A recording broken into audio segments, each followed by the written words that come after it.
नमस्कार, डेली 24 भारत देख रहे हैं आप। मैं हूं आपके साथ साहिल दुलिया। बुलेटिन की शुरुआत करेंगे। कर्नाटक की राजनीति में एक बार फिर हलचल तेज हो गई है। मुख्यमंत्री सिद्धारमैया ने राज्यपाल से मिलने का समय मांगा है, जिसके बाद सियासी गलियारों में कई तरह की चर्चाएं शुरू हो गई हैं। हालांकि इस्तीफे को लेकर अभी भी स्थिति पूरी तरह साफ नहीं है। इस बीच जानकारी सामने आई है कि राज्यपाल थावरचंद गहलोत इस समय इंदौर दौरे पर हैं और बेंगलुरु में मौजूद नहीं है। राज्यपाल की गैर मौजूदगी के चलते राजनीतिक अटकलों का दौर और तेज हो गया है। फिलहाल मुख्यमंत्री कार्यालय या राजभवन की ओर से मुलाकात के एजेंडे को लेकर कोई आधिकारिक जानकारी सामने नहीं आई है।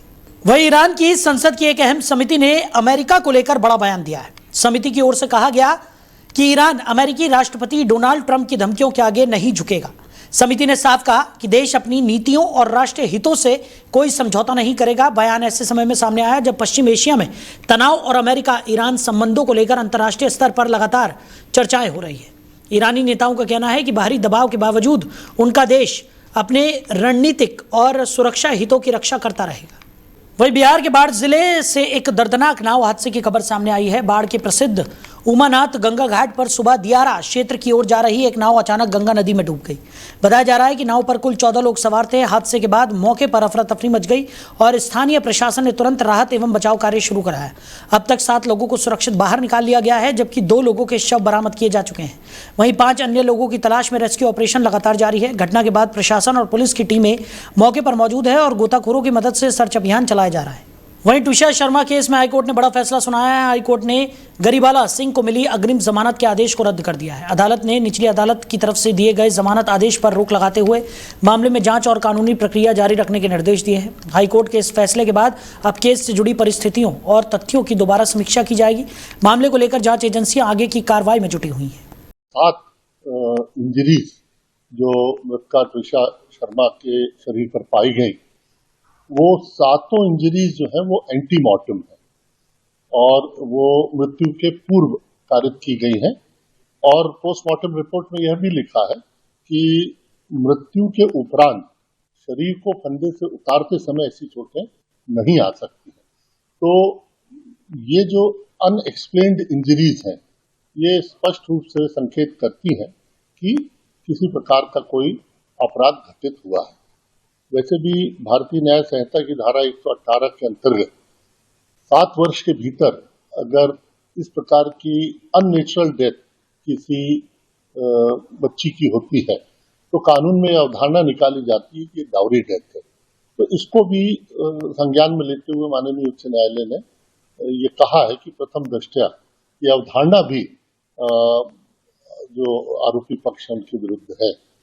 और हमारा यह भी तर्क था कि जो इन्वेस्टिगेटिंग टीम है उसको कोऑपरेशन गिरिबाला सिंह के द्वारा नहीं किया गया। हमने जो नोटिस जारी किए गए और वो नोटिस जो जारी हुआ मर्ग रजिस्ट्रेशन के तुरंत बाद से 13 तारीख से जो नोटिस जारी होते हैं वो 20 तारीख को 21 तारीख को भी उनको नोटिस दिए गए और जिसका उन्होंने संतोषप्रद जवाब नहीं दिया और वो विवेचना अधिकारी के समक्ष और उपस्थित नहीं हुई। 7 इंजरीज जो मृतका तुषार शर्मा के शरीर पर पाई गई, वो 7 इंजरीज जो है वो एंटीमॉर्टम है और वो मृत्यु के पूर्व कारित की गई हैं। और पोस्टमार्टम रिपोर्ट में यह भी लिखा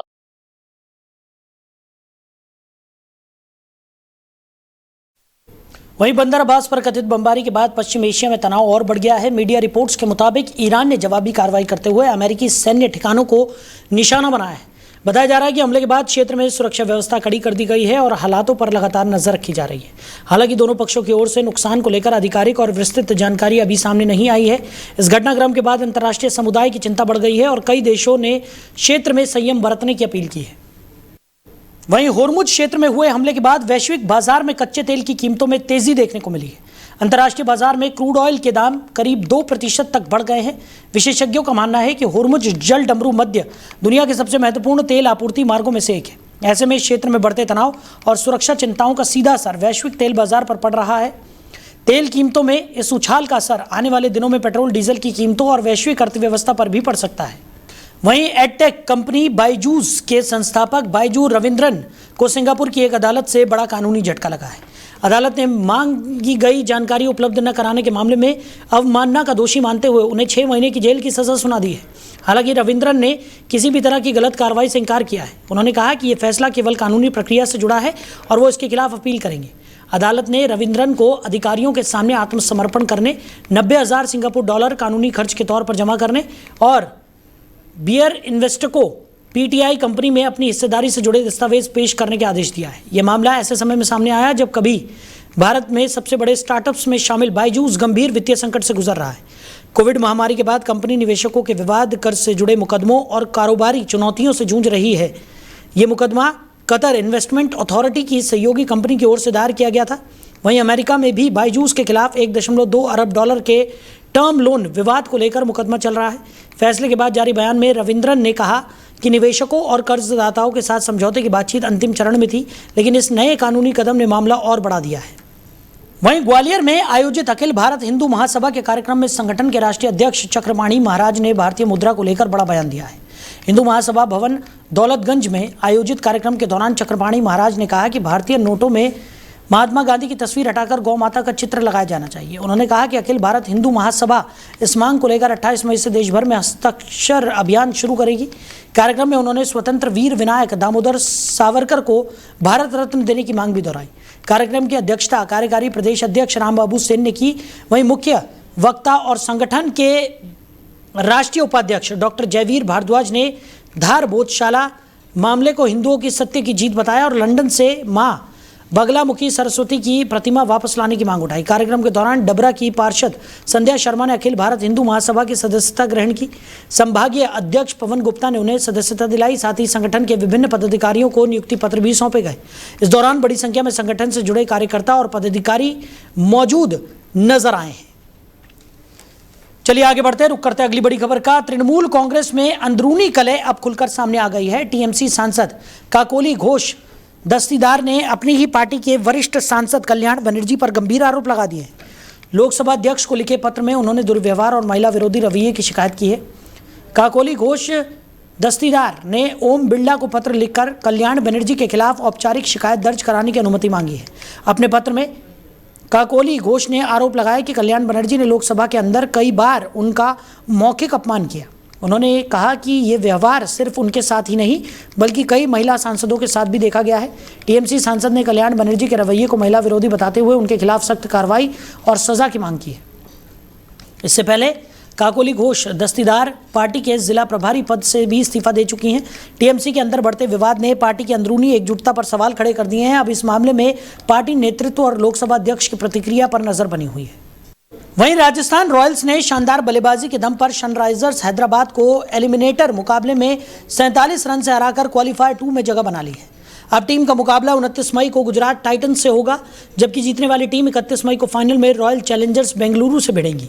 राजस्थान रॉयल्स ने पहले बल्लेबाजी करते हुए 20 ओवर में 8 विकेट पर 243 रन बनाए। टीम को धमाकेदार शुरुआत मिली जब वैभव सूर्यवंशी और यशस्वी जायसवाल ने 48 गेंदों में 125 रन की साझेदारी की। वैभव ने 29 गेंदों पर 97 रन की तूफानी पारी खेली, जिसमें 12 छक्के और 5 चौके शामिल रहे। इसके जवाब में सनराइजर्स हैदराबाद 29.2 ओवर में 196 रन पर ऑल आउट हो गई।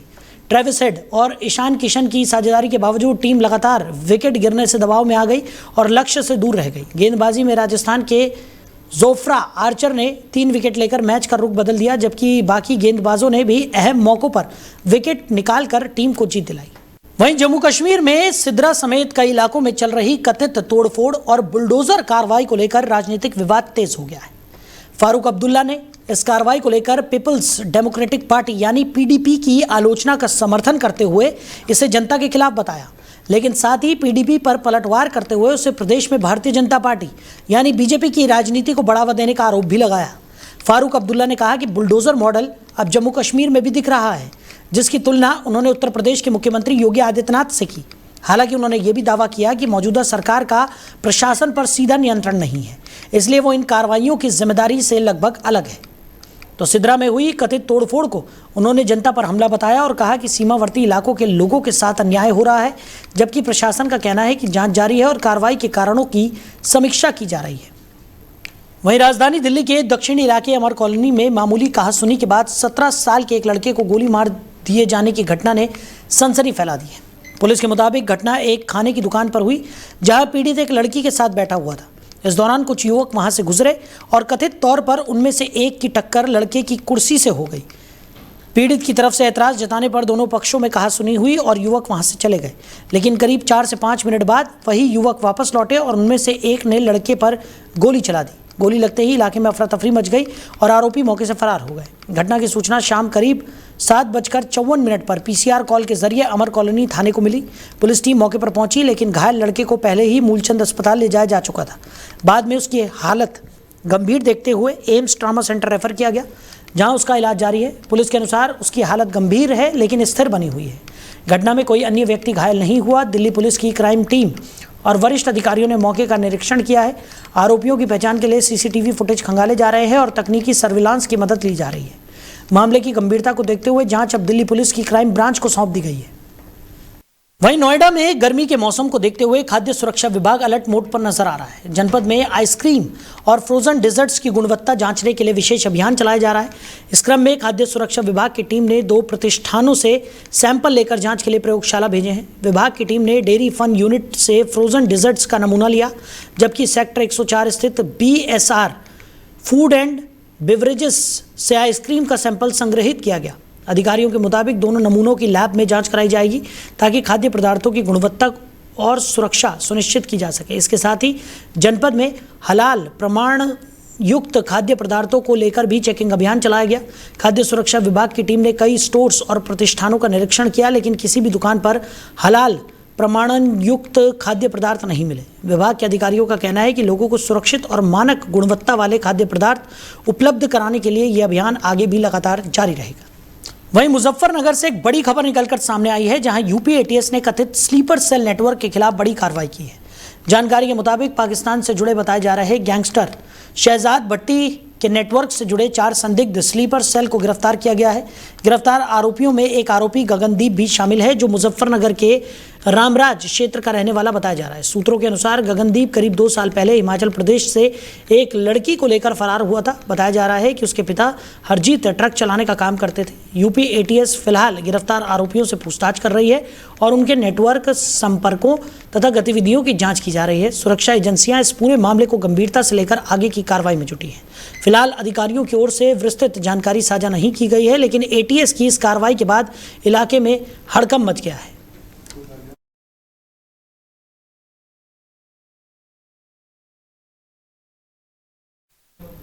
वहीं नोएडा में जनगणना कार्य को लेकर प्रशासन ने तैयारियां तेज कर दी हैं। इस क्रम में सभी जनगणना पर्यवेक्षकों की एक महत्वपूर्ण बैठक आयोजित की गई, जिसमें अधिकारियों को फील्ड में सक्रिय रहकर कार्य कराने के निर्देश दिए गए। बैठक में जनगणना कार्य को समयबद्ध प्रभावी तरीके से पूरा करने पर जोर दिया गया। अधिकारियों ने सभी पर्यवेक्षकों को निर्देश दिए कि वो हर हाल में प्रगणकों के साथ फील्ड में जाकर कार्य शुरू कराएं और नियमित निगरानी बनाए रखें। इसके साथ ही वरिष्ठ कर्मचारियों को भी लगातार फील्ड में मौजूद रहने के निर्देश दिए गए हैं, ताकि कार्य में किसी प्रकार की लापरवाही न हो। बैठक में ये भी कहा गया कि जिन क्षेत्रों में कर्मचारियों की कमी है, वहां तत्काल व्यवस्था पूरी की जाए। प्रशासन ने साफ चेतावनी दी कि जनगणना कार्य में किसी भी प्रकार की असफलता या लापरवाही बर्दाश्त नहीं की जाएगी। अधिकारियों का कहना है कि जनगणना एक महत्वपूर्ण सरकारी प्रक्रिया है और इसे निर्धारित समय सीमा के अंदर पूरी गुणवत्ता के साथ संपन्न कराया जाएगा। वहीं मुजफ्फरनगर में बकरीद के दौरान माहौल खराब करने की कोशिश करने वालों पर पुलिस ने सख्त कार्रवाई की है। सोशल मीडिया पर आपत्तिजनक पोस्ट डालने के आरोप में पुलिस ने 2 लोगों जाहिद और वकीलुद्दीन को गिरफ्तार कर लिया है। पुलिस के मुताबिक दोनों आरोपियों ने फेसबुक और इंस्टाग्राम पर बधाई संदेशों के साथ प्रतिबंधित पशु की फोटो पोस्ट की थी, जिसके बाद मामला सामने आया। पोस्ट वायरल होते ही पुलिस हरकत में आई और तुरंत कार्रवाई करते हुए दोनों आरोपियों को गिरफ्तार कर हवालात पहुंचा दिया। ककरौली पुलिस ने गाँव ढासरी निवासी जाहिद को गिरफ्तार किया, जबकि भोपा पुलिस ने गांव रुड़कली निवासी वकीलुद्दीन को पकड़ा। पुलिस का कहना है कि सोशल मीडिया पर लगातार निगरानी रखी जा रही है और माहौल खराब करने या भड़काऊ पोस्ट डालने वालों के खिलाफ सख्त कार्रवाई की जाएगी।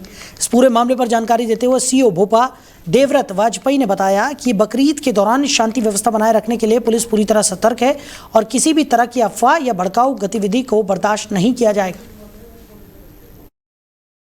आज थाना ककरौली और भोपा पुलिस को एक ईद में कुर्बानी के संबंध में एक आपत्तिजनक पोस्ट प्राप्त हुए, जिसमें 2 व्यक्ति, जिसमें से एक व्यक्ति ककरौली थाना क्षेत्र का रहने वाला और एक भोपा थाना क्षेत्र का रहने वाला है, इन दोनों के विरुद्ध कार्रवाई करते हुए सुसंगत धाराओं में अभियोग पंजीकृत किया जा रहा है और दोनों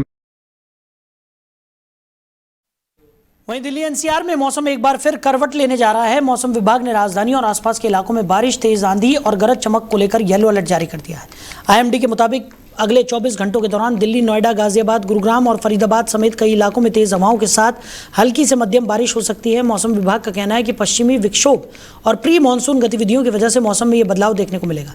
तेज आंधी और बूंदाबांदी के कारण तापमान में गिरावट दर्ज की जा सकती है, जिससे लोगों को भीषण गर्मी और उमस से राहत मिलने की उम्मीद है। कई इलाकों में 40 से 50 किलोमीटर प्रति घंटे की रफ्तार से तेज हवाएं चलने का अनुमान जताया गया है। मौसम विभाग ने लोगों को खराब मौसम के दौरान सतर्क रहने और खुले स्थानों से दूर रहने की सलाह दी है। वहीं बदलते मौसम के बाद सुबह और शाम के समय लोगों को सुहावने मौसम का एहसास भी हो सकता है।